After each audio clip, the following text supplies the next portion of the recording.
Hi friends, ఇవాళ మినపసుని చేసుకోవడానికి ఈ విధంగా మినపగుళ్ళు దలసరి మూకుడు పెట్టుకుని ఈ క్రీమ్ కలర్లో లాగా వేయించుకోవాలి. పావు కేజీకి పావు కేజీ పంచదార పడుతుంది. ఇదిగోండి, మినపప్పు వేయించుకున్నాం కదా, గిన్నె పట్టించాను. ఇది మిక్సీకి వేసుకోవాలి. పంచదార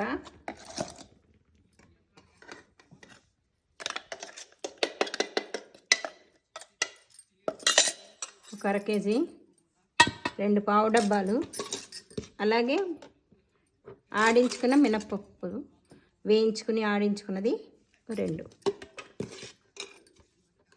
కరెక్ట్గా సరిపోతుందండి తీపి, ఇంకెక్కువ వేసుకోక్కర్లేదు. వేసుకునే వాళ్ళు బెల్లం వేసుకోవచ్చు. నేను పంచదార వేసానండి, బెల్లం వేయలేదు.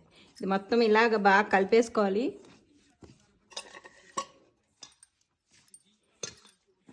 ఈ నెయ్యి కాచి నెయ్యి, వెన్న కాచి నెయ్యి అండి ఇంట్లోది.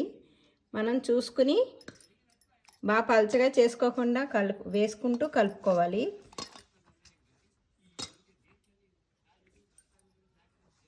బాగా కలుపుకోవాలన్నమాట. అడుక్కి పైకి ఇలా బాగా కలిపేసేసుకోవాలి.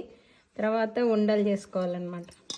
ఇది చాలా రోజులు ఉంటుందండి, మంచిది పిల్లలకి పెద్దవాళ్ళకి కూడాను. ఇదిగోండి, ఈ విధంగా రౌండ్గా చేసుకోవాలి మినపసున్నుండలు. ఉండలు. ఇవి గాజు దాంట్లో కానీ ప్లాస్టిక్ దాంట్లో కానీ స్టోరేజ్ చేసుకోవచ్చు. నెలలు ఉంటాయండి, చాలా టేస్టీగా ఉంటాయి. పిల్లలు పెద్దవాళ్ళు తినచ్చండి, చాలా మంచి బలమైన ఫుడ్డు.